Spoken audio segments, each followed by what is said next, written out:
Okay, then I'm not saying that.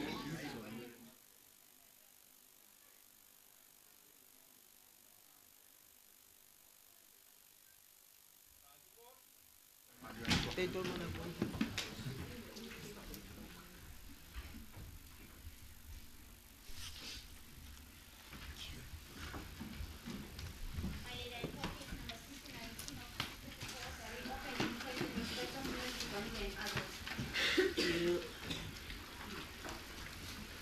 Yes, Mr. Governor. Good morning, my lady. Hope you're feeling a little better from yesterday. My lady has indicated, I think it was yesterday in Chambers, Advocate Coltman is not with us today. And this morning we are going to be leading the evidence of the current investigator officer, Colonel Dweba. My colleague, Advocate Namba, is going to be leading it. My lady, I just wanted to place on record what has happened since our discussions yesterday regarding the schedule. Yes. As the court is aware, on Friday the intention was for Mr. Duplessis to testify. Mr. De Meyer has informed me and my learned friends this morning that Mr. Duplessis is sick and unavailable to testify this on Friday, as well as possibly during the remainder of this session. But he is going to provide us with an affidavit with the confirmation thereof. I've just had a discussion with my learned friend, Mr. Varney. He's indicated that on Friday what we would then do is they have a video that they wish to play regarding the interview done with Mr. Adrian Flock. So we will continue with that on Friday, and thereafter we will adjourn for Monday. We have since made contact with Mr. Albertine regarding Mr. De Beer's evidence. He has confirmed that he will, Mr. De Beer will be made available on Monday. That suits him for the evidence to be done virtually. So we will make that arrangement. He is currently in the process of drafting Mr. De Beer's statement, and then he will provide that. We will speak to him again today to make those arrangements so that we can get it to our learned friends. So, my lady, today all we'll be doing is Mr. Dweba, and then we'll be adjourning till Friday. Thank you for that heads up. Is the witness here? If he can take the witness. We confirm the arrangements that Advocate Governor has set out. Just to add that we will have the producer of that film with the interview of Adrian Flock, President Court, to confirm the interview that he conducted. Thank you, Mr. Vani. Can I just confirm that there is no objection to the production of that video? No. All right. Thank you. Okay. Request that maybe after the adjournment we'll have to discuss this issue of the video, because if we have a day that we are not doing anything tomorrow, why can't we move it to tomorrow and we have Friday to do other things that to leave here? So there's something that we need to revisit. Okay, you can always do that. If the witness can come through to the witness stand. Mr. Dweba, I believe it is.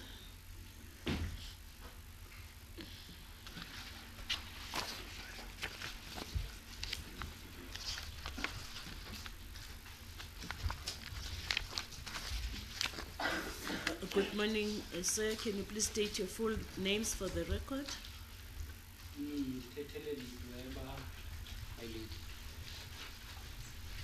In what language would you prefer to testify, Mr. Dweba?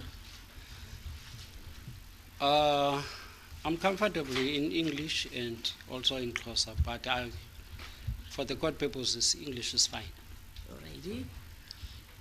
Do you have any objection to taking the oath? No, my lord. Do you consider the oath as binding to your conscience? Yes, my lord. All right. Please swear that the evidence you are about to give will be nothing else but the truth, and to signify that, raise your right hand and say, "So help me God." So help me God. Thank you. Mr. Namba. Thank you, my lady. Oh, I promise my lady, leave to hand in a hard copy for the statements by kennel driver for the court purposes. On the court record, there are Exhibit C.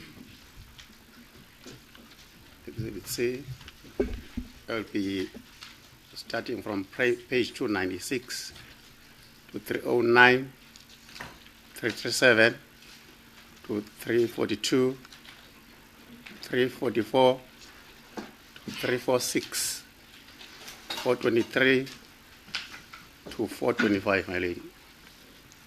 So the numbering is in accordance with the record. Yes, God please, my lady. Yes, Mr. Mayor. Thank you, my lady. So is it correct that you are a colonel in the South African Police Service, working as a member of the Directorate for Priority Crime Investigation, attached to serious organized crimes against the state in East London? Correct, my lady. Is it also correct that you are an investigator in this inquest proceeding? That's correct, my lady. Tell the court, sir, when did you start to investigate in this matter? I started in April 2021.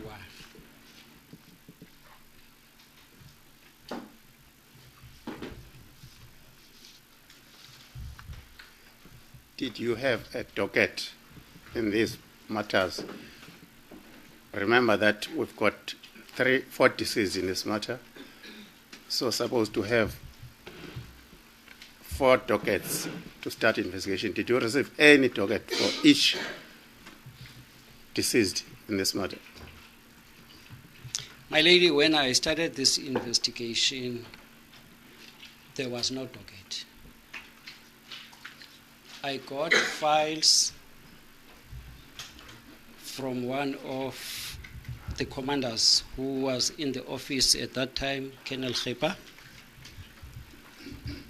And those documents, it were files, and he indicated to me that the files were coming from our head office, Pretoria. And my task was to reconstruct the docket. Then I went through those files and I started to reconstruct the docket.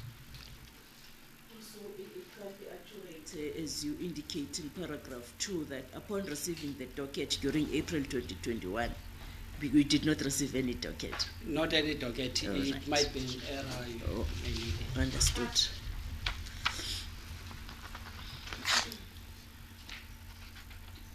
Yes. Yes, proceed. Receive the documents. What happened? When I went through the documents that were in those files, I found out that there were 2 previous inquests. And those documents from the 2 previous inquests, that is Dipier and Zitzman, helped me a lot to guide me where to start and where to go. And also, I also found out how did it start until those inquests. Then I started my investigation to compile a docket. I think, my lady, I have to mention that those documents were just copies, not original documents. But out of those copies, I reconstructed a docket for court purposes. And one of the tasks that I was given is to investigate and make sure that I finalize the investigation. So I had to identify the witnesses, and all the other role players that are involved, including the persons of interest. Thank you, my lady. Did you manage to receive any statement or to take any statement from the witnesses? Yes, my lady, I did. When I read those documents, I found out that this incident happened in PE, where those guys were supposed to meet Professor Derek Swart. Then it was my point of departure in terms of my investigation. I went to Mr. or rather Professor Derek Swart to interview him, and he narrated me the story, what happened, and also in that regard I obtained a statement from him.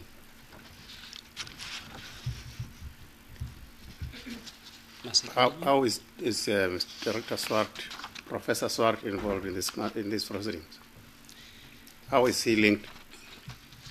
Professor Swart was the chairperson of the organization. Those people like your Matthew Goniwe, Stelom Shaulufort Kala, Gasparom Kondo were reporting to him. So according to the information, they went to meet him for their matters of the organization and to report. So they did, according to Professor Swart, and thereafter, after their meeting, they left. And then it was discovered the following day that they never reached their homes. Did you obtain a statement from Professor Swart, Derek Swart? Sorry, did you manage to obtain a statement? Yes, I did. Thank you. Proceed from there. What happened on your investigation? You've got the direction now from Professor Swart, Derek Swart, that guided you. What happened then? Then, according to the statement of Professor Swart, it didn't take me further because his statement was until when they met and the four left that night. So it ended there until he heard that their bodies were found dead. And also I had to go back to my documents just to check where to go now. Yes. Also, I found one of the documents which was crafted by the TRC investigators. And when I read through them, I found out that there were people who are mentioned that they were involved in the killing of the Cradock 4.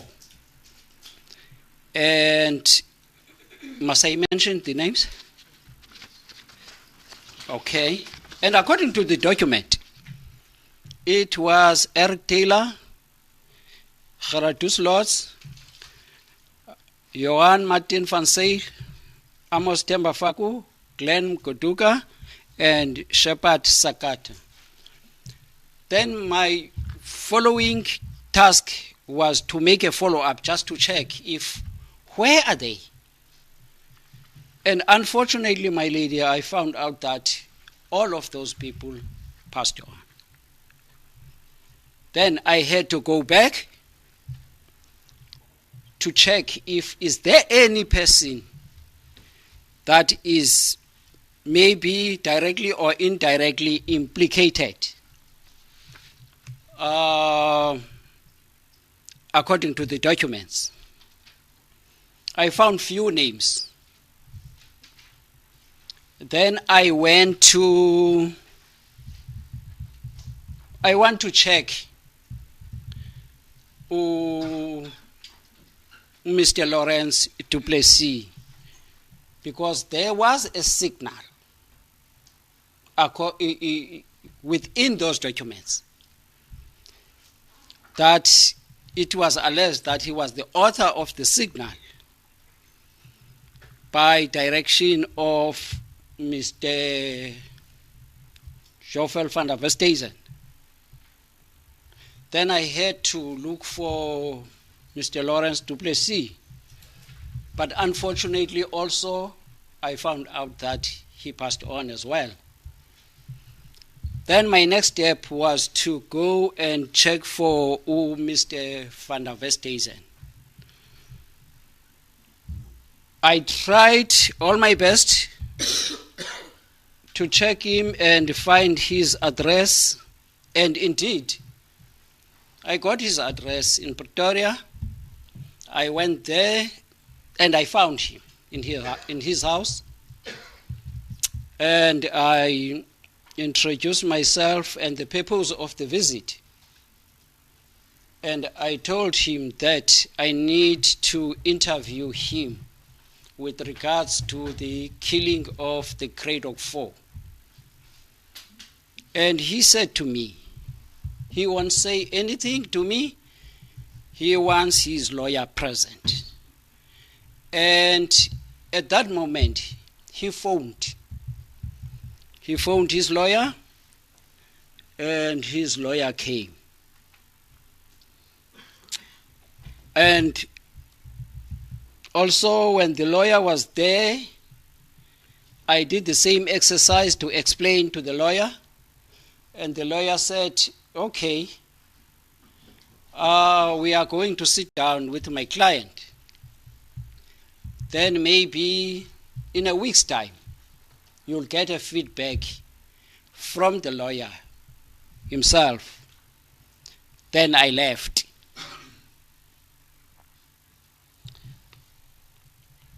Then after I left, I had to check other people that are mentioned. My lady, there was a statement amongst those documents by a certain Mr. Kony, who was in Cradock then, mentioning that he was working in the office of Major Eric Winter. Major Eric Winter was the head of security branch in Cradock. Then in this copy of the statement, he indicated that his task was to monitor phone calls that are made in the house of Mr. Matthew Goniwe, because it was tapped or bugged. So it was his daily job to do so. Then in one of the days, he mentioned that it was the 27th of June 1985, when he made printouts of the phone calls. He found out that Mr. Goniwe will be going to PE. Then he reported to his boss, Major Eric Winter. So is this what was contained in the statement of the said Mr. Kony that you saw? That's correct, my lady. All right, yes. Then I wanted to interview Mr. Kony, and unfortunately, my lady, Mr. Kony was no more. Okay, so I intervened or interrupted you when you were still talking about the checking of telephone calls on the 27th of June 1985. All right. What were you saying about that? I'm sorry. Then after got that printout, according to statement of Connie, Major Winter just went out of the office the whole day and didn't come back until it was the next day.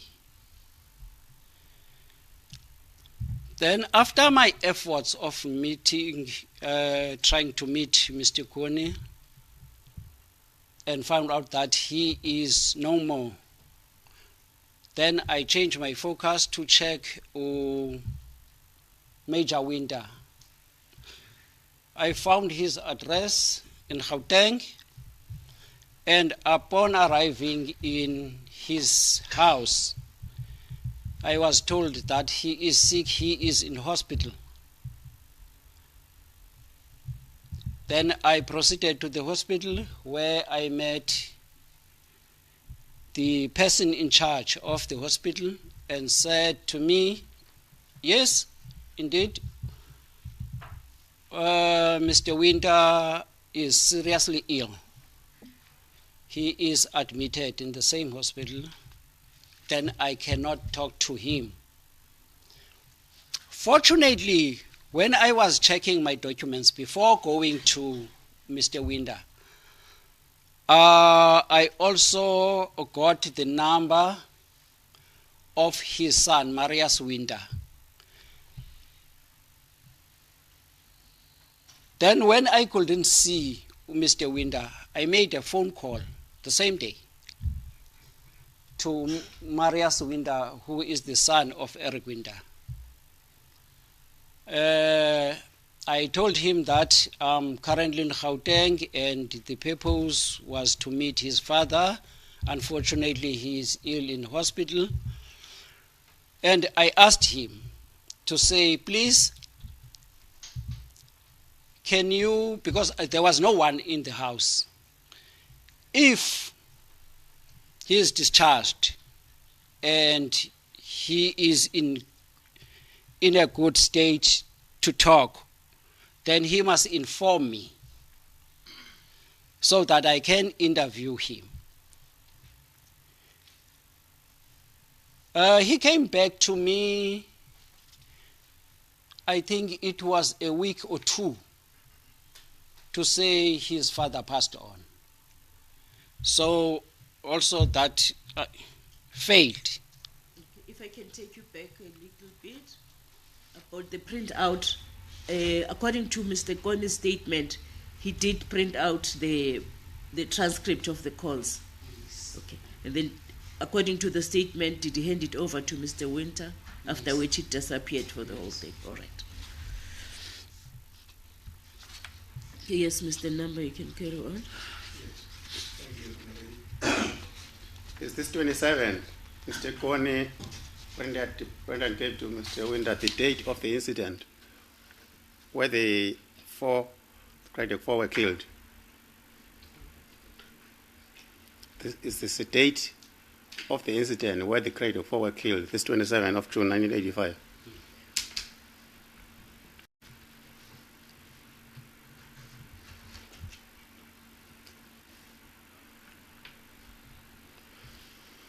Proceed, what did you do? So you did not get the answer, or you are still checking whether it is the same date? I must double check. No, right. I must double check.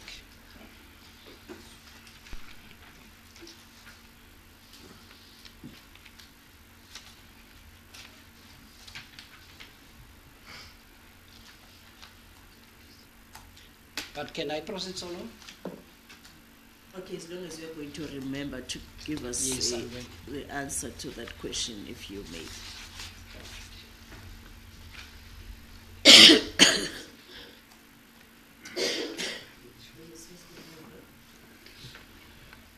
Yes, proceed. Yes, my lady, and also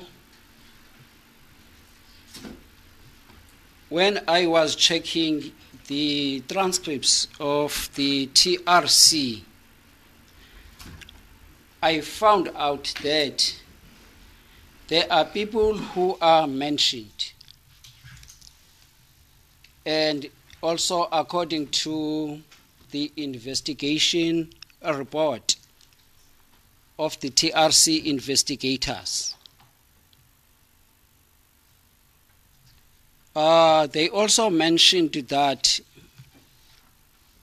at that time, the Minister or Deputy Minister for Safety and Security was Mr. Adrian Flock. Then I decided to go and visit him. Just before my visit to Mr. Flock,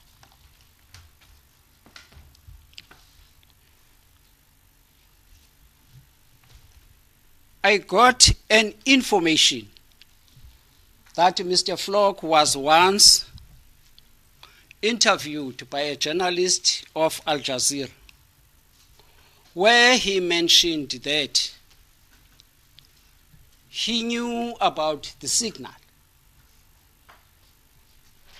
So I had to go and see him. And fortunately, my lady, I found him at home. Then I told him the purpose of my visit. And I said, I want to interview him, and also he's got a right to conduct his lawyer so that I can interview him in the presence of his lawyer. Then he said to me, he has nothing to hide, so he doesn't need his lawyer to be present. He will tell me everything that he knows. I started the interview asking him if does he know anything about the killing of the Cradock 4, and his answer was yes. Now the next question was, what do you know? He said to me, no, I know about the incident. I was not involved either in the planning or the commission of the offense, but I knew about it. Then I asked him about his interview with the journalist. And he said, yes, there was an interview, and in the interview, he mentioned that, according to him, the signal meant the killing of those people mentioned in that signal, which include Matthew Koniwe. Then I took a statement from him on that regard. Did he tell you who issued the signal? Did he tell you who issued the signal? Who was the author of the signal? No. He said he just saw it and his own interpretation was the killing, meant to kill. Yes, Mr.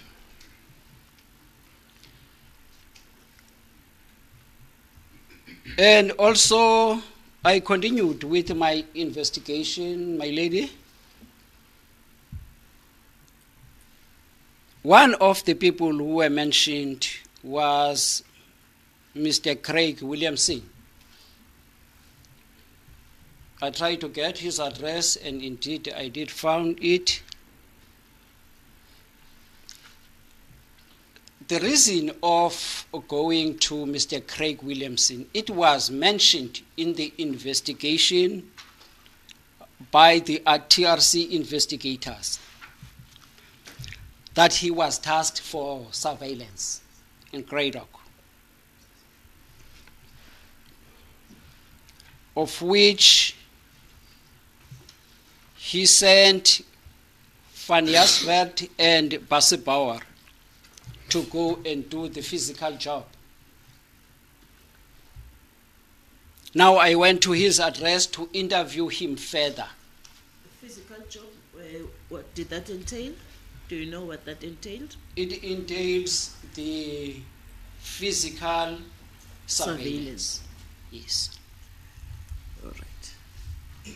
When I got to his house, we found Mrs. Williamson, and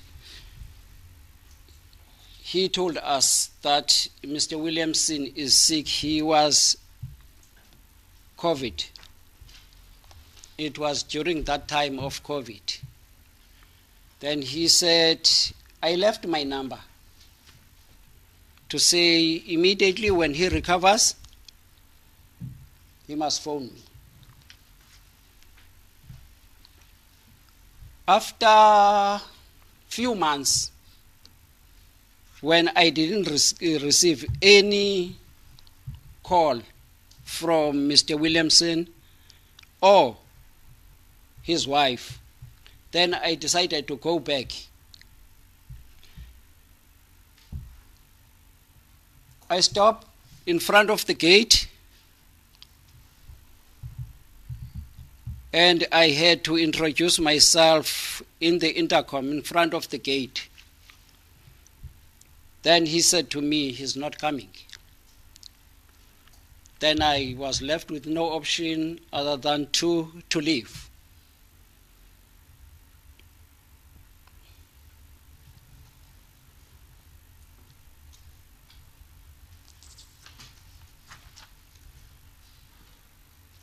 On the intercom, did he ask you as the reason why you were coming there to see him? Yes, my lady, I mentioned everything.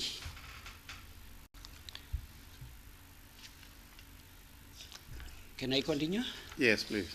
Ms. Kennel, you don't have to worry about double checking the date. I think it's common cause that the Cradock 4 disappeared on the 27th, or were last seen on the 27th of June 1989. All right, my lady. Yeah. Proceed, Ghana.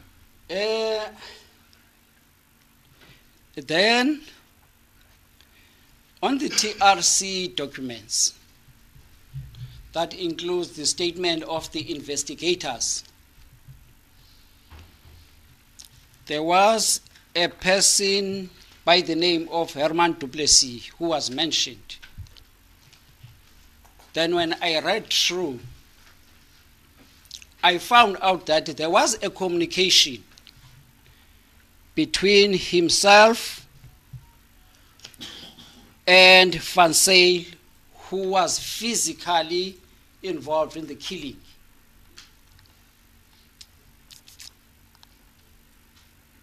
Then, according to that document that I read from the investigators of the TRC,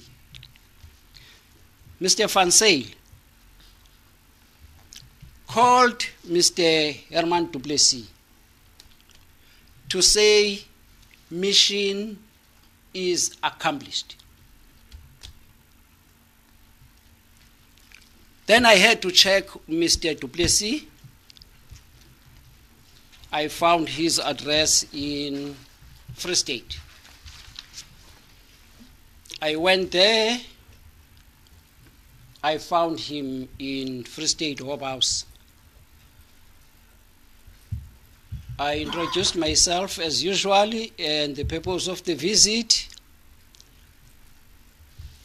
and I asked him if he knows anything about the killing of the Cradock 4.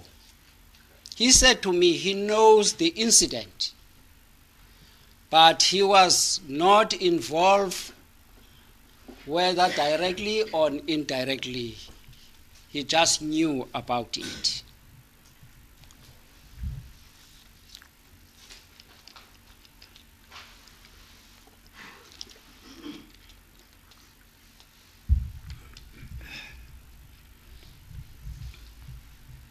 Then if I proceed, my lady, Yes. I had to go back to the same documents because I had a task to reconstruct the docket. I also found out that there was Mr. Neil Barnett, who was in the security cluster. Then I decided to visit him as well, so that I can get more information. I found him in the Western Cape,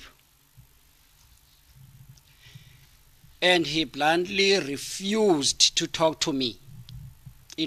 Instead, he just insulted me, that he will never talk to me. I must talk to my own black lawyers. He will never talk to me. That it was clear to me that Mr. Barnett will never cooperate in this investigation. But when I was about to leave, because I stood outside the gate for a while, thinking what to do next, he came out with his wife and said, "If you like, you can wait there. I will phone my lawyer to come. And if he arrives the following week, he will find you the following week standing there next to the gate." Then it was clear to me, what did he mean? Then I decided to leave.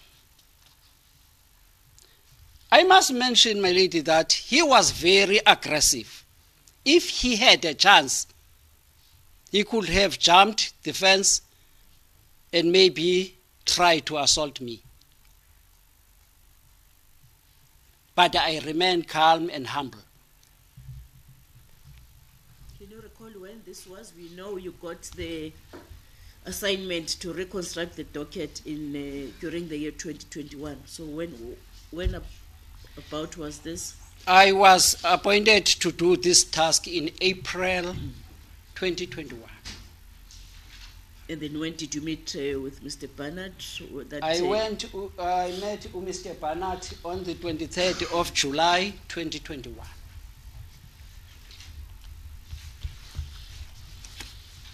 Thank you.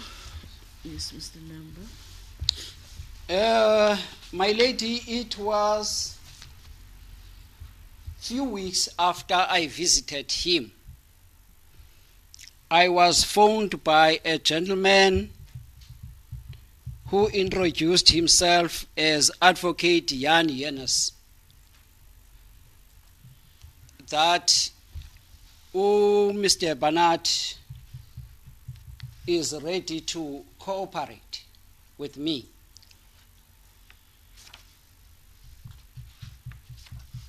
We set up a date. Then we met in Belleville in the Western Cape in the presence of his lawyers.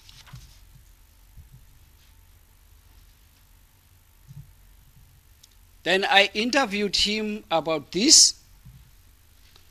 As usual, he became too aggressive until his lawyer said, "Okay, we must stop this interview.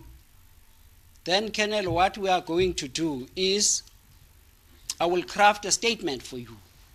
Then I will give it to you." And indeed, he did so and gave me the statement. And in that statement, it was a lengthy statement, but when I read it through, it could be only one line to say, "I know nothing about this."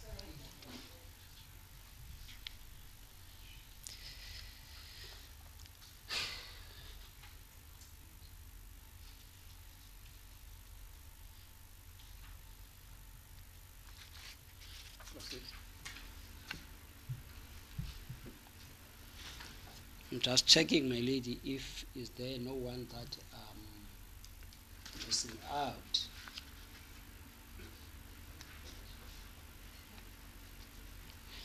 there were a number of people who were mentioned by the investigators of the TRC,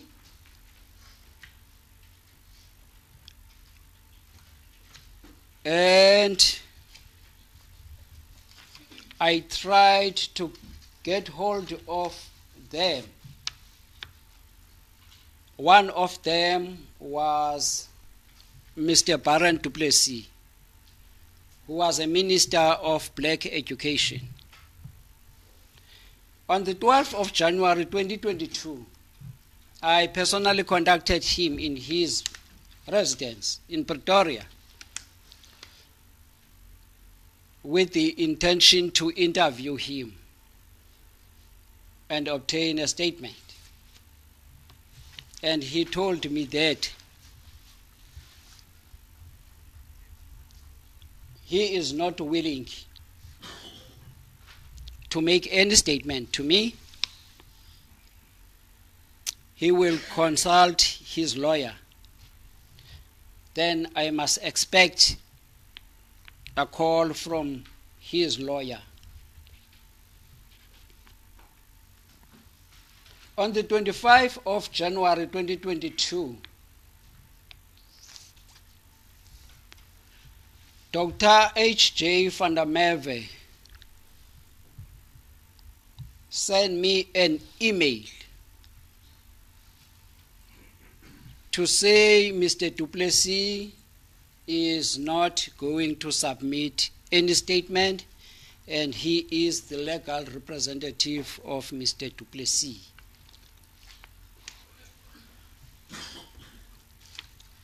And going back to the office,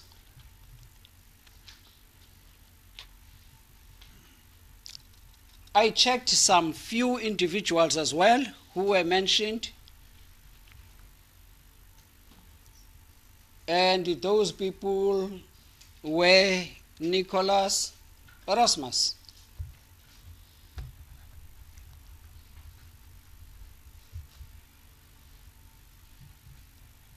and at that moment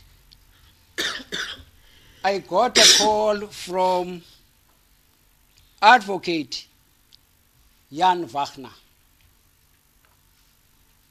who told me that he is the legal representative of Mr. Gerrit Nicholas Erasmus, as well as Mr. Engelbrecht. So I must not even bother myself to go and look for these people. And my lady, I never met Mr. Jan Wagner talking about these people. It's him who just phoned me and gave me all of these names. And on top of that, he further told me that he took over from the legal representative of Mr. van der Westhuizen. He is also a legal representative for Mr. van der Westhuizen.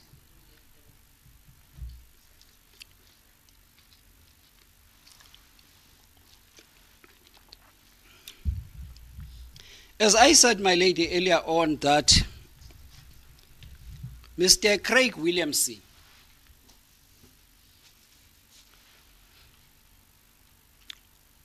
according to the documents, he tasked Van Jasvert and also Basie Power. I also took an effort to trace those two.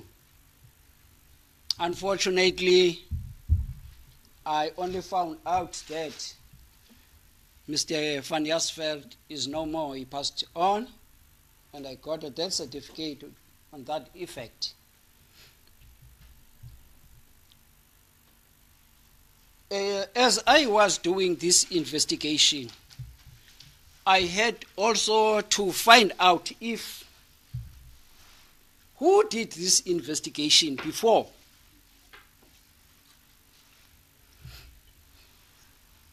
I was advised that I must go to head office. Then I went to head office.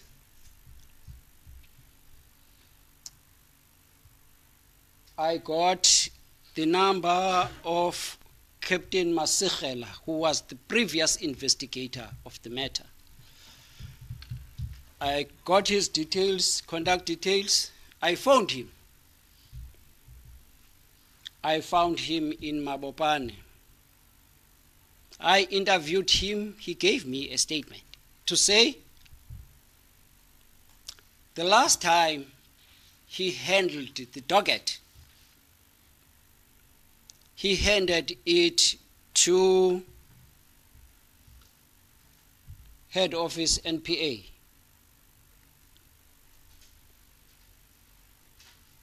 Then after that, he left the service. So he didn't know what happened to the docket. Did he give you an indication as to when that was? I think it is in his statement. Unfortunately, my lady, the statement is not.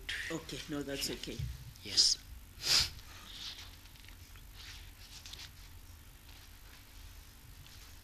I made an effort. Oh, you want to say something? Sorry for this for interruption. You mentioned the Craig Williams, Craig Nicholas Williamson. Erasmus, Engelbrecht, and Van der Westhuizen, and that you heard from the report, you learned from the report by the TRC investigators. Yes. Do you know if they did apply for amnesty? In the documents you've got from the office? As I was saying, that all the documents that I received, it were all the copies. I couldn't get the originals. But those people who were mentioned to be involved, I found all of them, the TRC applications, and were denied.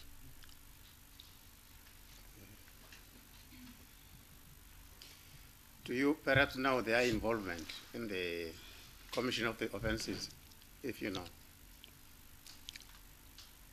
Their roles, their personal roles. Who are we talking about?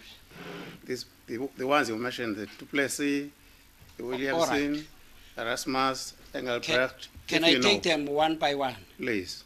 Okay. I'll start by Duplessis.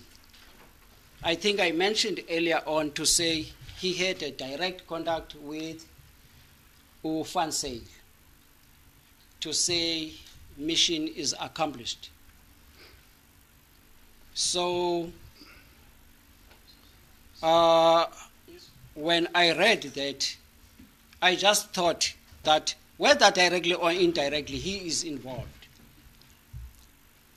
I need to meet him. So it was his role. What was he a member of the security branch? Yes. Thank you. Yes, proceed.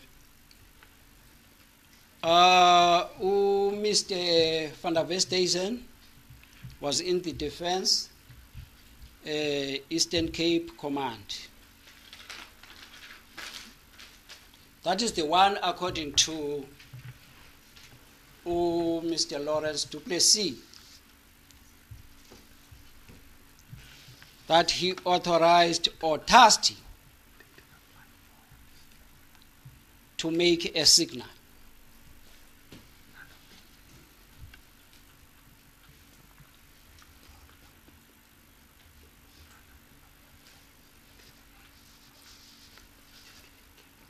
Can I proceed, my lord? Yes, proceed. Who is the next person?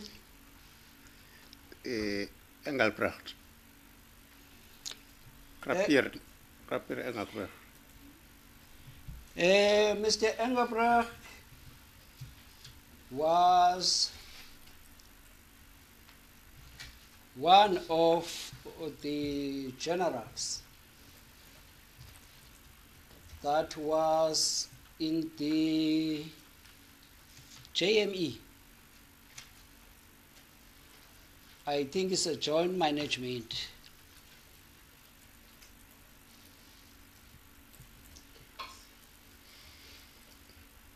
And also Mr. Erasmus. Joint management from the Special Branch or Defense Force? It's a security branch, the police. Security Branch. Yes. Nicholas Erasmus. And also Nicholas Erasmus as well.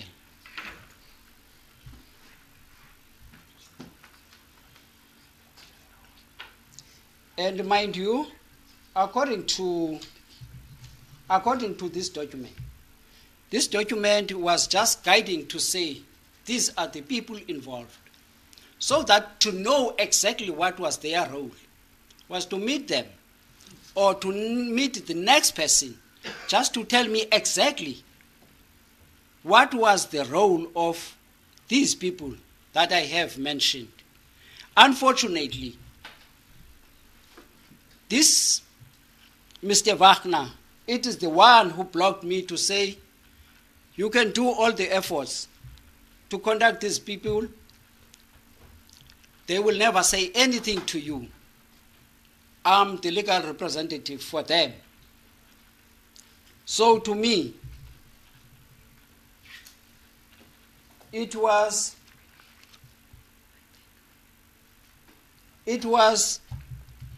clear to me that these people will never cooperate in this investigation. And the reason for that, for not cooperating, is better known to them. Thank you, sir.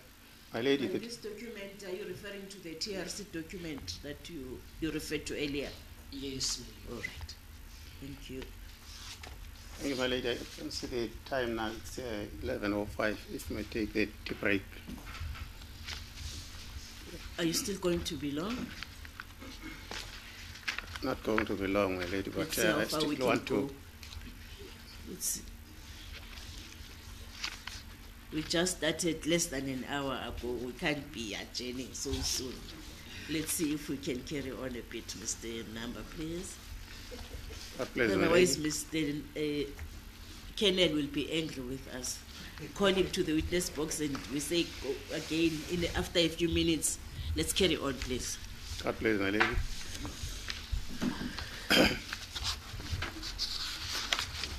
Yes, we are still proceeding with your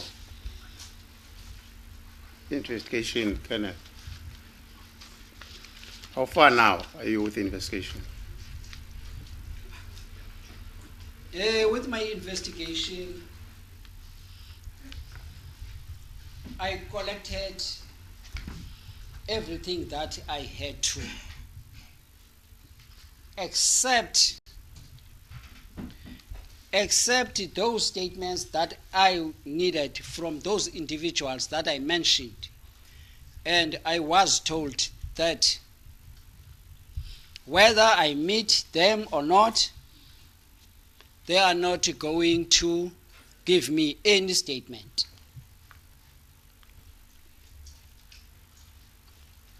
Also, I have to mention that amongst the documents that I found, there was copies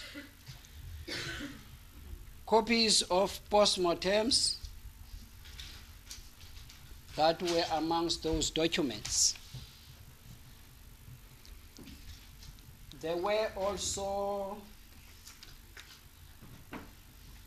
the copies of the TRC,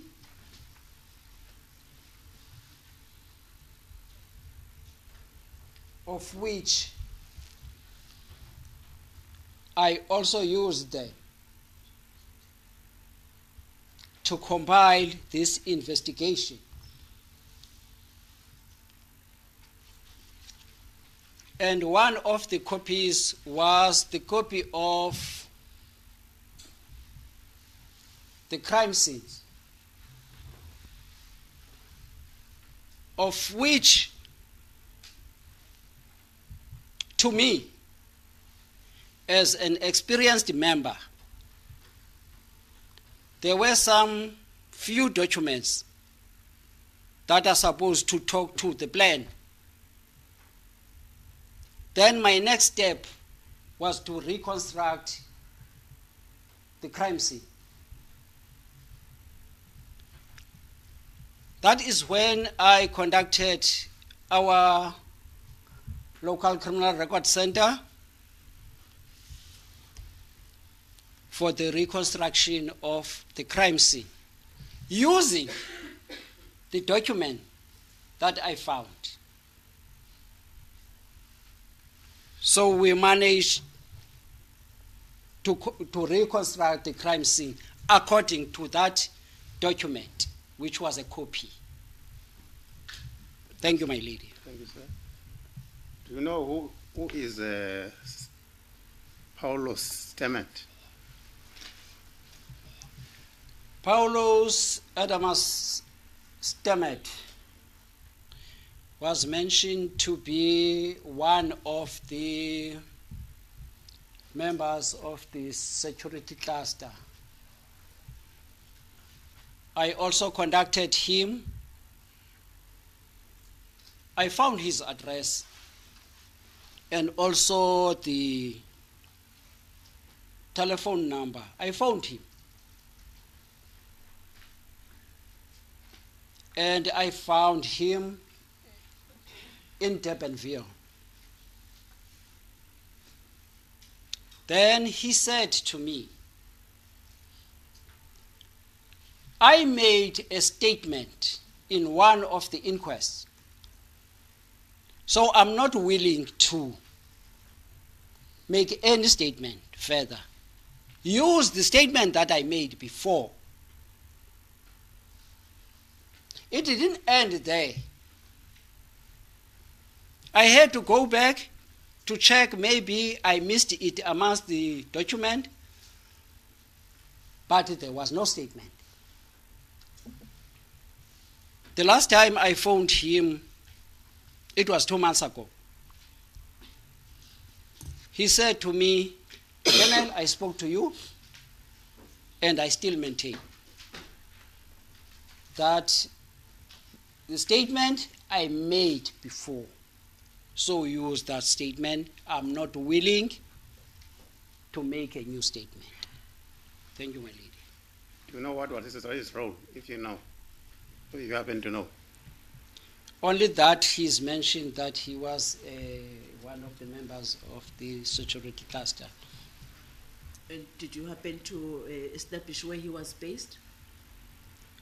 Then? Eastern Cape, Cradock, head I'm office? not sure, my lady. Okay. Yes, sir. What happened to Busi Bawa, if you know? Busi Bawa. Basibawa is the Basi one Bawa. that I said, according to the information, as I was continuing with my investigation, I couldn't even find his address, contact numbers, nothing.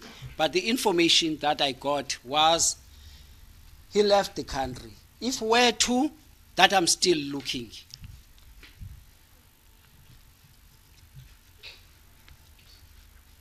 Thank you. Do you know the involvement of Mrs. Foster and Smith and Vermeulen? And Those matter? 3 people that you mentioned, they are mentioned in the investigation plan or report by the TRC investigators.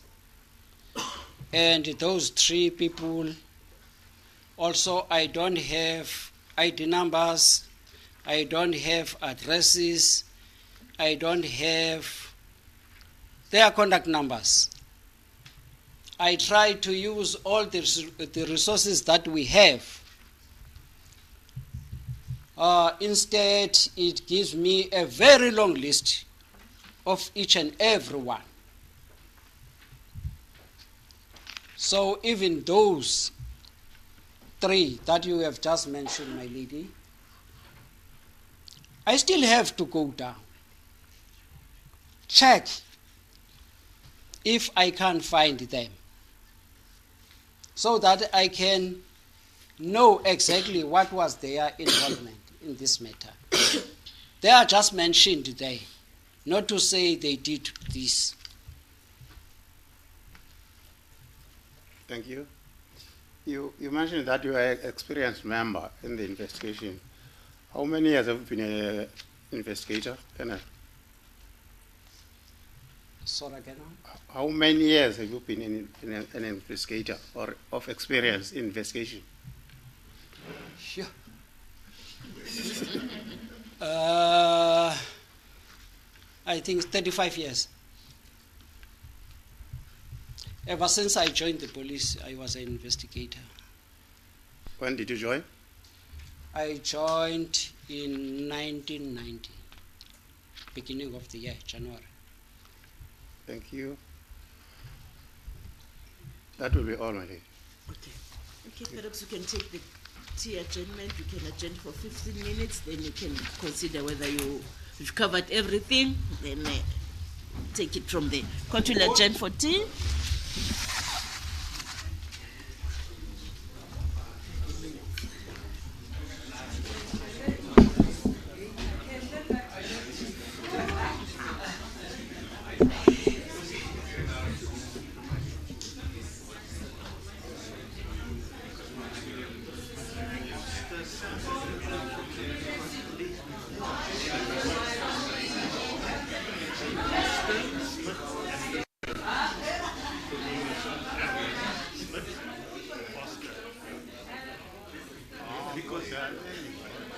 Because you know the problem is there's enormous complicity. There's Bar. So when you ask him to proceed, he doesn't know which to proceed.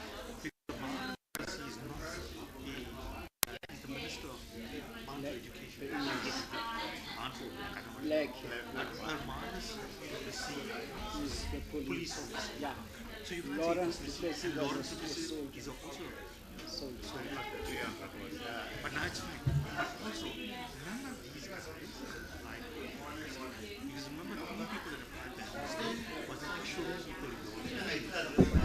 These guys, where we were alleging, the person of interest were alleging part of the signal. They were not involved in the actual area.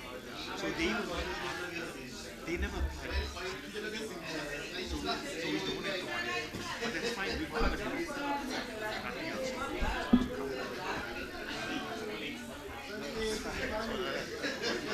Yes.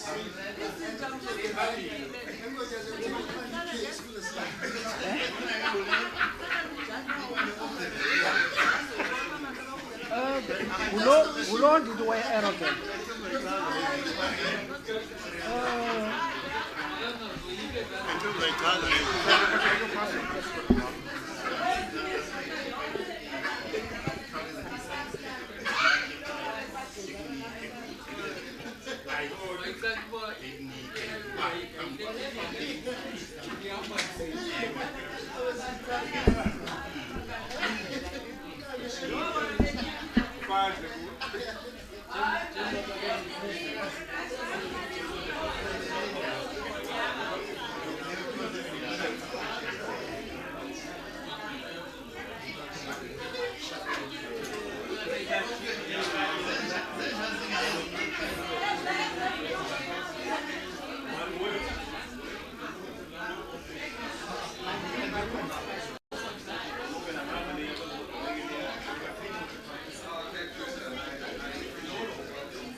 27 March 2004. General Jenny Geldenhuys, former head of the South African Defence Force, he passed on in 20 September 2018. I'm not going to go through the members of the State Security Council. There are too many of them, and they've all passed on over the years. But more recently,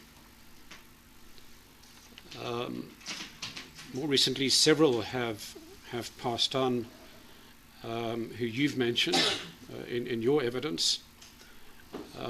So there's Eric Winter, the former Cradock Security Branch Commander.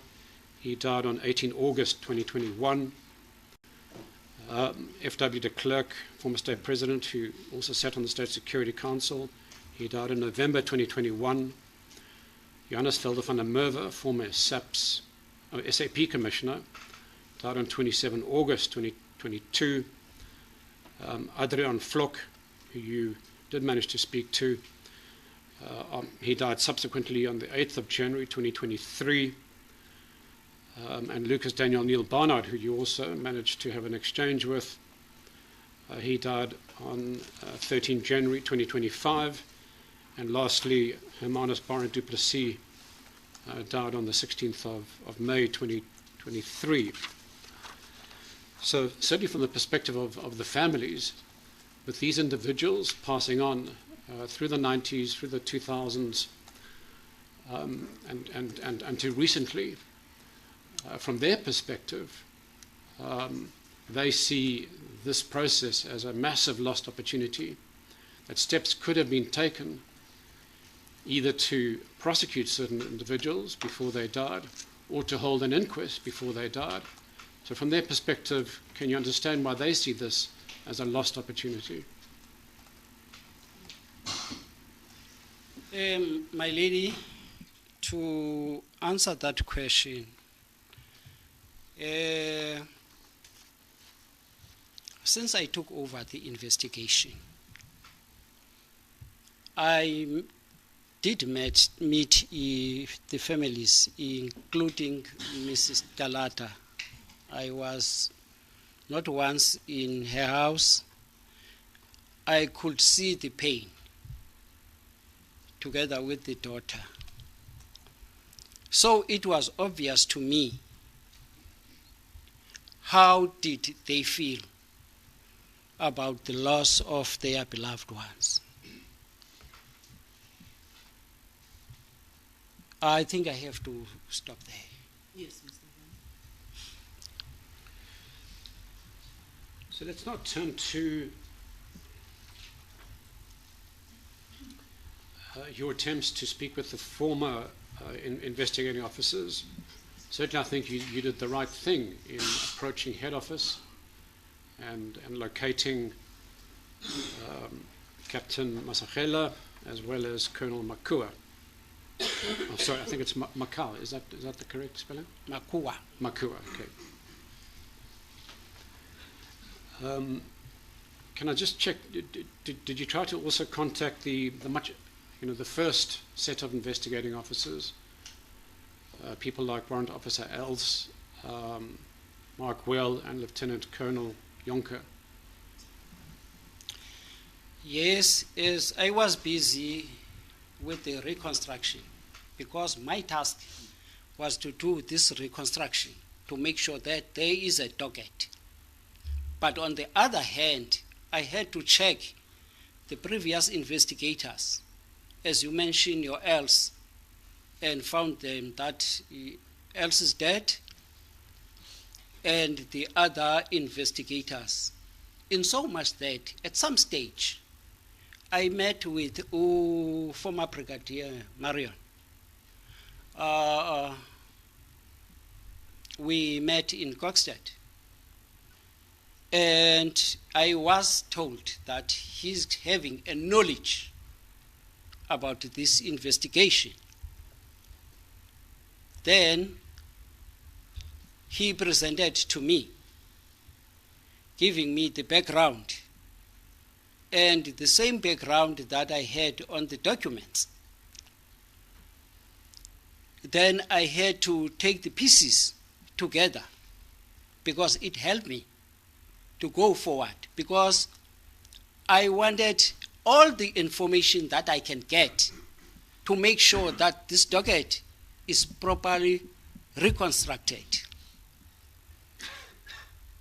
Going back to the other investigators, there are two that are still alive. But I focused to the recent previous one, which was Captain Masichel, who he mentioned to me that the docket was there before he left.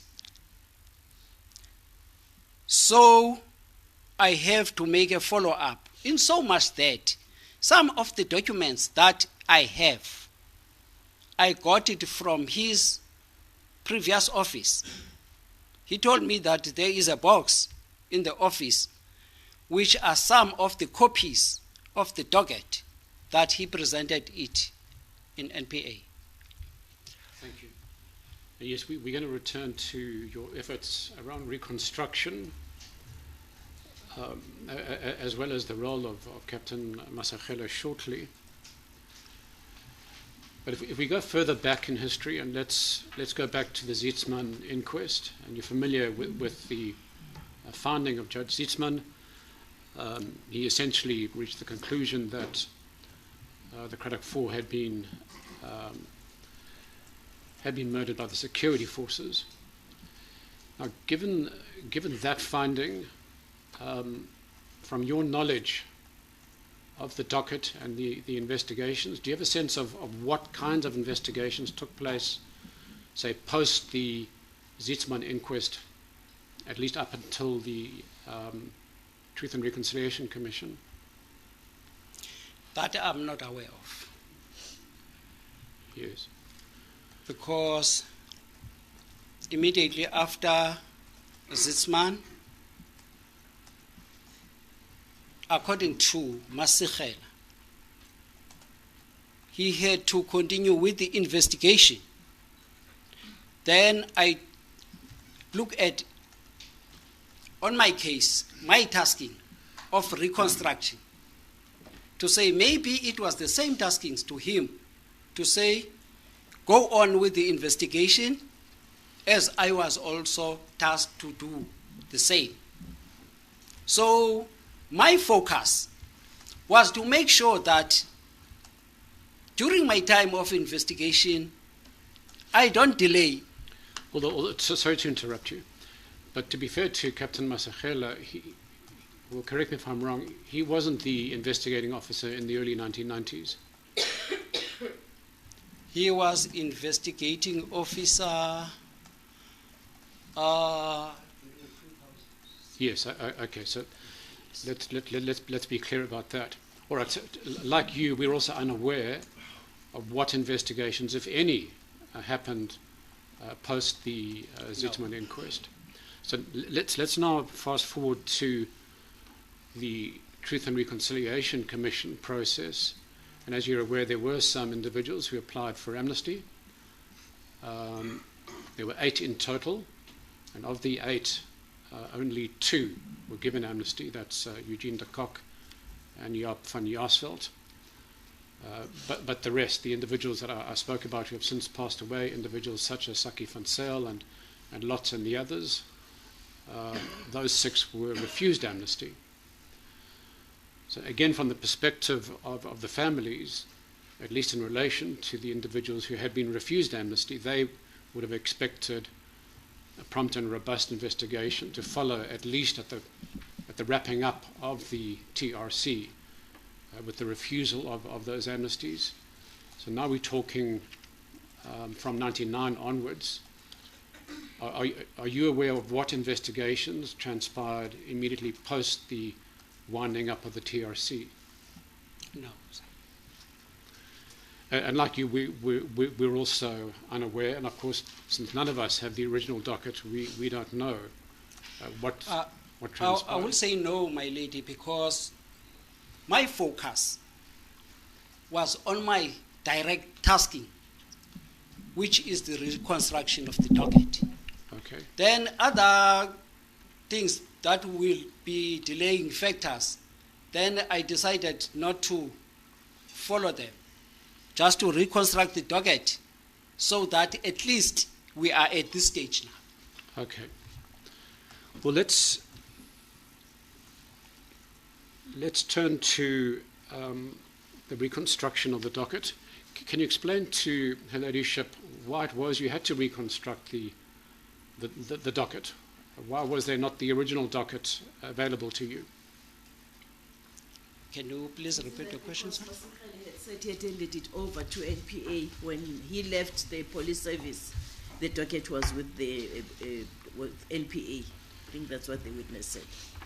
Yes, but I would like to hear from the witness as to his understanding as to why the original docket was not available. No one could tell me, and as I said, that I only heard that Mr. Lukanyo Kalata opened a case for the lost or stolen docket. Then I presumed that it was the same docket that was investigated by Masikela. Then I tried to trace the docket that was opened by Mr. Kalata, which I found in Pretoria in the archives, filed as withdrawn.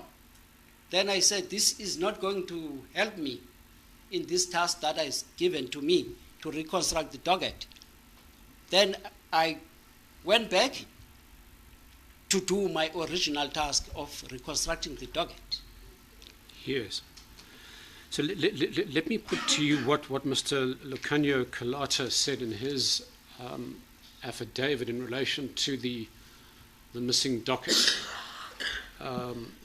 Milady, we're going to quote from Mr. Lukanyo Kalata's affidavit that he filed in the application to compel. That was back in 2021. It's in volume H from page 112.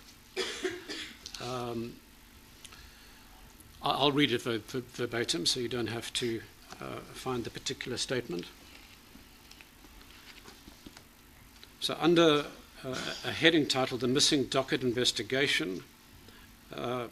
Lukanyo Kalata says the following. On 12 September 2019, my legal team, consisting of various people, met with Advocate McAdam and other NPA colleagues at the NPA offices. During this meeting, McAdam advised that he did not know what the status of the docket was, but that it was the subject of an anti-corruption unit investigation, as the docket had been removed from the NPA's offices and could not be located. On the morning of 1st April 2020, the investigating officer, Colonel Makua, called my mother and shared some bad news in relation to the investigation. As my mother was emotional, I called Colonel Makua, who confirmed that the original case docket was missing.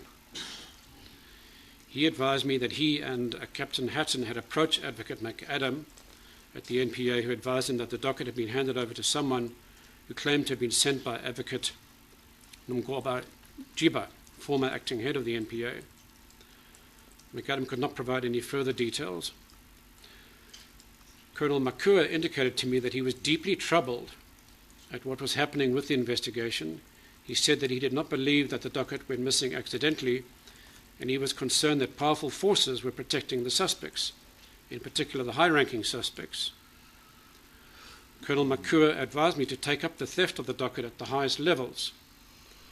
The implications of what I heard left me furious, as I had suspected all along that there was no credible investigation taking place, and it was clear that elements within the criminal justice system were still taking steps to suppress truth and justice. To further confound my suspicions, Advocate McAdam disclosed in a letter dated 20 April 2020, a copy is attached to the statement as LC45. In that letter, he states, efforts were made through the head of the prosecution service to locate the missing docket, as it was called for by a previous incumbent of the office, but those efforts had failed to locate the docket. In a letter to the NPA dated 23 April 2020, that letter is also attached to that statement, Brigadier Nglaba, the section head of crimes against the state for the DPCI, also recorded that the docket was reported missing in the offices of the NPA. Now, given that we're dealing with one of the most important cases from our country's history, certainly one of the most well-known, what's your response to the fact that a docket of this nature goes missing, in fact, from the head office of the National Prosecuting Authority? My lady, I think this question I answered by saying I had only one task. No, to be clear, Colonel, and sorry to interrupt, we're familiar with your evidence as to what you did, and we've thanked you for your efforts in trying to reconstruct the docket and to get to the bottom of it. But I just want your response to the fact that this docket went missing in the first place. Do you have a view as to... What will his view assist the court with, Mr.? It's a fact, it appears to be a fact that the docket went missing. Yes. What is his view? Well, I wanted to learn whether he was shocked to hear that this docket had gone missing from the NPA office. No, I don't think that will be helpful to the court. As the court pleases.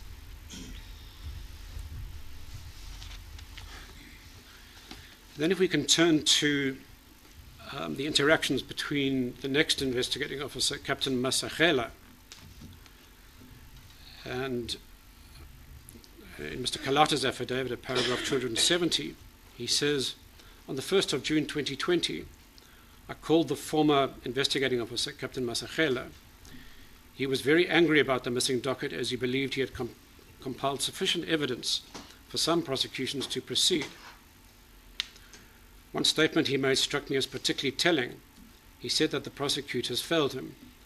When I inquired what he meant by this, he said every time he sent dockets through to the NPA for decision or for guidance, they would take ages to come back to him, if they did at all. Captain Masachela added that he never felt supported by the NPA or his own superiors in the DPCI regarding the TRC cases.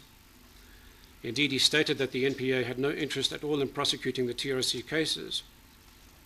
He advised that he was sent by Advocate McAdam to Cradock to update my mother, Namonde, and the late Mrs. Ganiwa and Alex Ganiwa about the state of the investigations a few years back. He said that the encounter made him feel terrible, as he was aware that the NPA and SAPS had little or no intention of fulfilling their promises to the families. What's your response to the encounter? My lady, I don't want to object, but really we are wasting, my learned colleague reads for almost 5 to 10 minutes from what facts already before you, or already deposed to in an affidavit before you. This witness is clear. He has no idea of that. He was appointed in 2021 and he did his utmost best to properly proceed with the investigation. To hear from him whether he's shocked or whether he was emotional, or how will that assist your ladyship in coming to a conclusion? We're busy for about half an hour now with cross-examination from Mr. Varney, and really, and I say it with great respect to Mr. Varney, he didn't assist you in any way to come to a conclusion on the issues that you have to deal with. And I'm afraid the witness cannot assist us, Mr. Varney, to explain the lapses or the deliberate attempts to stifle the investigations. I don't think the witness can help us. It does not seem to have any information as to why that happened and who was responsible for that. Yes, yes, I take your point, my lady. I won't persist with it. I suppose the point that I was attempting to elicit from the witness is that he's had 35 years' experience as an investigator. He's a colonel in the DPCI, and that he may have an opinion or response on these monumental lapses. But I will move on, my lady. Yes. Because in any event, his opinion will not be binding to the court, will it? No, opinions are never binding on courts, my lady. It's for the court to consider them and reach its own conclusion. Yes. Colonel, just to wrap up what happened in the investigation, we have learned from the affidavit of Advocate McAdam, also from the same litigation. In his affidavit, he says that he received a request from the acting NDPP at the time, Advocate Chiba, and the docket was taken to her office, and that was in 2013. And then Advocate McAdam goes on to state in his affidavit that the next time he heard about the docket was when Advocate Pretorius asked him for the docket, although he doesn't give an exact date as to when that request was made, but I think we've been able to establish that it was made sometime in 2019. So would you agree that between 2013 and 2019, given that the docket was not in the hands of either Advocate McAdam or Advocate Pretorius, that most likely little or no investigations were taking place in those years, those 6 years? My lady, as I said earlier on, when I was given the task 2021 to reconstruct, then my focus was only on that, so that I can do my task. If what happened in the past was not in my power and authority to do. And you are not in a position to account for that. Exactly. For what happened during that period. Because you were not involved. Yes, Mr. Zani. Colonel, you've made extensive attempts to trace the witnesses, and you've indicated in your evidence in chief which witnesses you managed to make contact with. Am I correct in saying that in relation to the persons of interest, that virtually all of them refused to cooperate with you? That's correct, my lady. Those that were still alive then. Indeed. And you also made contact with Paulus Stemmet. My understanding is that he was a member of the, I think it was the communications branch of the State Security Council. Yes. And he also gave evidence before the Zietsman inquest. And you pointed out that his statement so far hasn't been recovered. That's correct, my lady. So just from our side, we're anxious, of course, to hear from Mr. Paulus Stemmet. He wasn't, I believe, subpoenaed for this particular hearing. So our request to you is, when we find dates for the next hearing, that we would like you to ensure that Mr. Stemmet is contacted, and that he's advised of his rights to seek legal representation, so that there are no delays when we have to sit again. Isn't that a matter that should be attended to by the evidence leader to arrange for a subpoena if needs be? Yes, my lady, I'm just placing it on record so that there's no confusion going forward. And then lastly, Colonel, can you advise us what's the latest state of play in relation to the Department of Defense documents, the ones that haven't been released so far? Is there any indication as to when this court will be furnished with those documents? My lady, no, there is no indication. We've made several requests, and we were told that the documents are still classified. Thank you. My lady, we are in contact with the state on this issue, and we're hoping that it will be resolved. But if it won't, then we might have to ask your ladyship to issue an appropriate order in due course. No further questions, Melanie. Thank you. We have no questions. Thank you. No Mr. questions, Kanzu, then. Mr. Schoeman. Thank you, Colonel. Thank you very much. You may be excused. Thank you.